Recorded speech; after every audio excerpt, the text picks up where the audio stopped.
Thank you so much for joining me today on Just Praise Him Radio. I'm your host, Glenda Lomax, and my job is to inspire you to a closer walk with Christ. Now here's the show. Hello, believers. Welcome to the Just Praise Him radio show.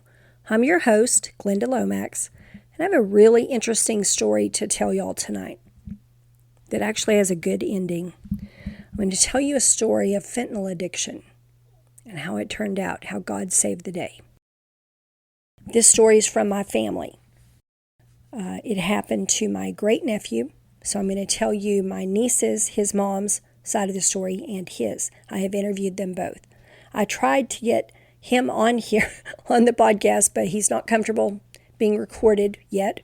I pray that he will be soon because I'd love to get him on here. Okay. So this is Derek and Stephanie's story.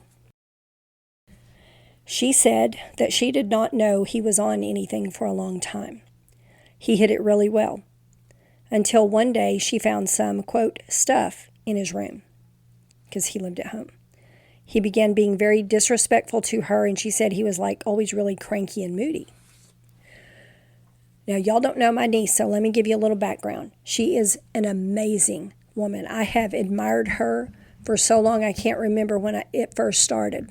I don't look up to a lot of people, but she has had my total respect for years. She is probably the best mother I know, on the same par with my own mother. Her first child, Kevin, was born handicapped and mentally retarded. Just one of those weird chromosome things. Never once did she complain. And she did not put him in a home until he was over 20 years old. She took care of him herself. And she forewent getting a college education or a job to do so, and lived poor as a church mouse on welfare so she could stay home and be the person who took care of her handicapped child. So that tells you a lot about what she's like. She is a very honest and trustworthy person. She's the kind of person that you could leave your purse at her house and realize 6 hours later you forgot it, and that's where you left it, and you wouldn't even be worried about it. She is a person of extremely high integrity with a strong work ethic. And it seems like she's just had a lot of heartbreak and disappointment in life, but she is an amazing person, and she is a strong believer. Okay. So, she did not know that he was on anything. And then she discovered that he was when she found stuff in his room, and she said, I prayed and I prayed and I prayed. And she said he only got worse. And pretty soon he was lying to her all the time. He wrecked her pickup by rolling it 3 times.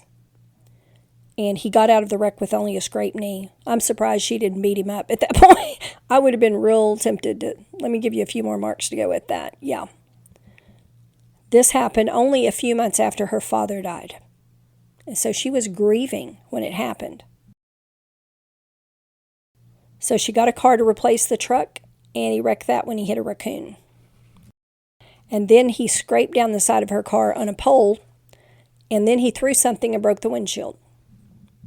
So 2 totaled cars. She said it was like a horror movie, watching the drugs destroy the son she loved so much and being helpless to do anything. She knew he had a good heart, and he always wanted to do the right thing. And she didn't know, she said, I didn't know how to heal him. I didn't know how to make him well. And she was so worn out from trying and from walking on pins and needles. And she found out later from him that he actually almost died in their house from an overdose.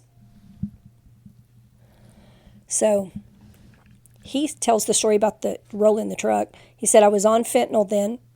And he said, I was just starting to experiment with meth. I was on my way back from work. It was about 5 a.m. in the morning. He said, I had fentanyl on me. I remember crawling out the back window of the truck and calling Mom. He said, I had fallen asleep because I was coming down.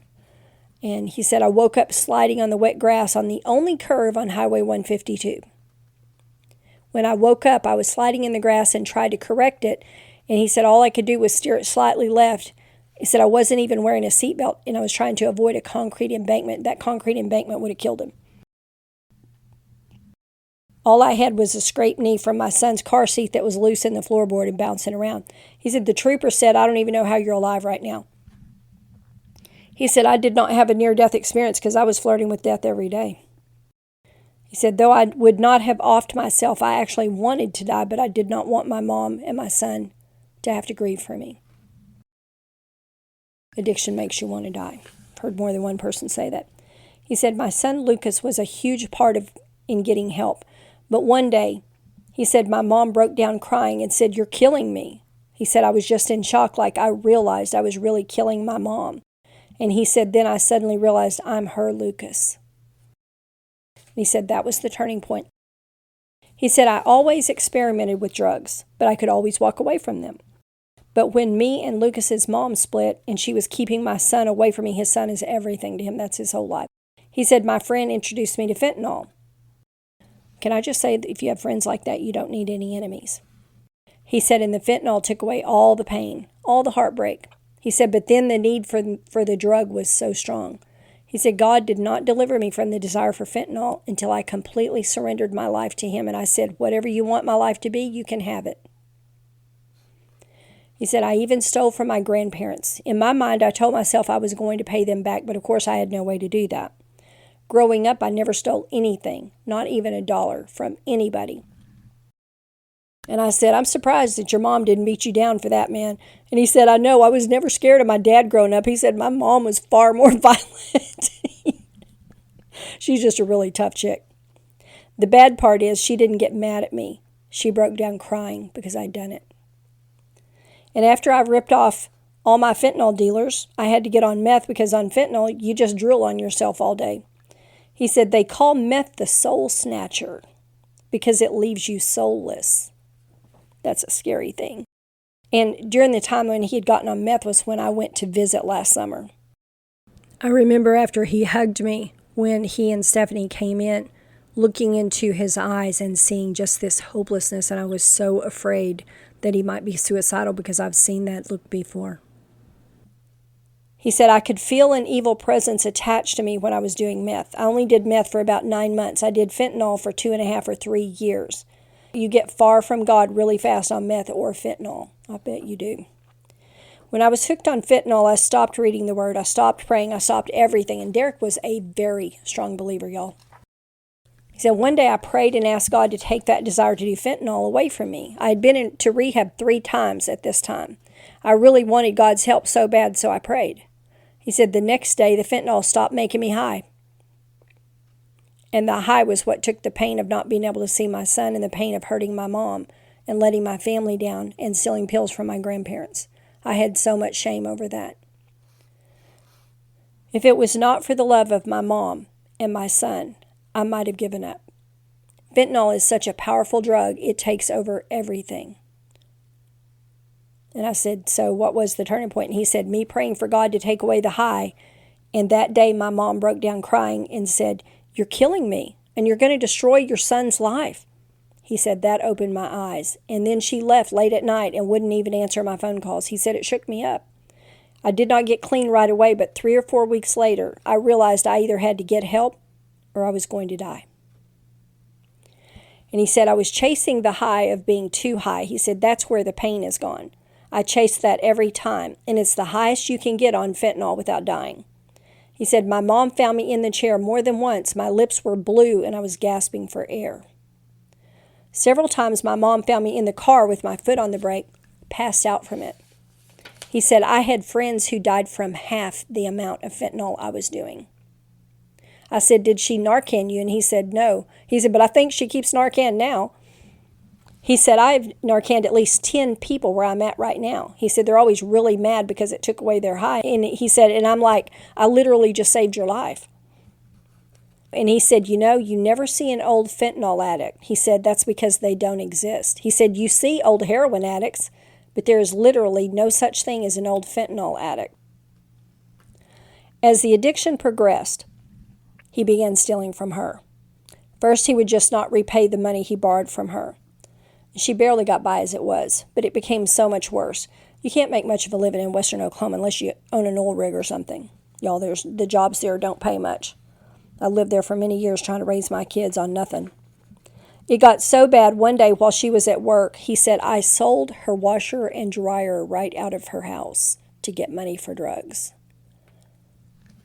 I said, if my son did that to me and I went home to that, he said, there'd be a beat down right there. She forced him to go to rehab again and again. Oklahoma City, Stillwater, Tulsa. She was losing hope he would ever recover from the addiction that was killing him. She even paid for him to fly to a place out in California. She had lost so many days of work taking him here and there and somewhere else to try to help him. By the time she drove him to the place in Tulsa, she had no hope left. She had tried everything she knew to try. She was always praying for him. She tried supporting him 100%. She tried tough love. Nothing worked. Maybe because nothing does work until an addict wants to change, because you can't stop for him. Finally, she told the Lord, I give up. He's yours. I cannot do this anymore. She said, and something began to change. She never stopped praying through the entire process. He is in rehab now, she said, but something has changed. He is attending church in there, and the change is evident in how he treats her. She gets him sometimes on weekends to spend time with him, and she said he's now repaying money he's borrowed, bringing her vehicle back when he says he will, and treating her with love and respect. She thinks the new environment and the support of other men like him must be helping him, and that God heard her prayers for sure. Sometimes when the problem is so bad and when the evil is so prevalent, we just have to let go and believe God to do whatever has to be done. And he said, I tell people all the time when they ask me who my hero is, that it's my mom. He said, growing up, I can only think of about 2 times I ever saw my mom cry. I never even knew we were poor. I never once went hungry. And he said, and my dad also did a lot of good. He said, she is the strongest woman I have ever seen in my life. She sacrificed so much, but you could never tell. When Kevin was at home, his crippled brother, she just took it all in stride. She could have put Kevin into a home when he was young, but she chose to live on welfare instead so she could take care of him herself. I have never seen my mom fail at anything. Everything she has ever done, she has succeeded. Not once has she ever let me down. She has always been there for me. The only time I ever saw anything make her break down, I did it to her.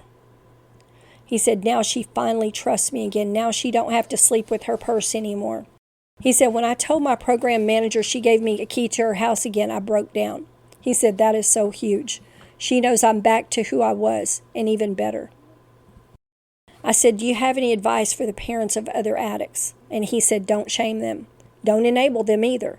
Tell them you love them, and if you have to, cut them off. He said, if you keep giving them money, they'll just keep doing the drugs. It does not matter how much your child loves you, they will stay on the drugs if you enable them. Every time they reach out for help, be there for them. All it takes is one moment of clarity and someone to be there in an addict's life. He said, I don't know what I would have done if my mom hadn't been there for me. He said, pray. You cannot deliver them from the drugs. They can't even deliver themselves. Only God can. He said, sometimes they have to go to rehab or to jail. And he said, I asked him, I said, do you have anything you want to say to your mom? Because he said it's real hard for him to express his feelings to his mom. He said, I can never find the words to tell you when we're together, but I love you, Mom. I could not have done this without you. I would pick you to be my mom in 1,000 lives. That really says it all, doesn't it? For anyone who has a child you're praying for now, don't give up. Don't stop praying. Don't give up on them. Although it looks hopeless, it ain't over till God says it's over.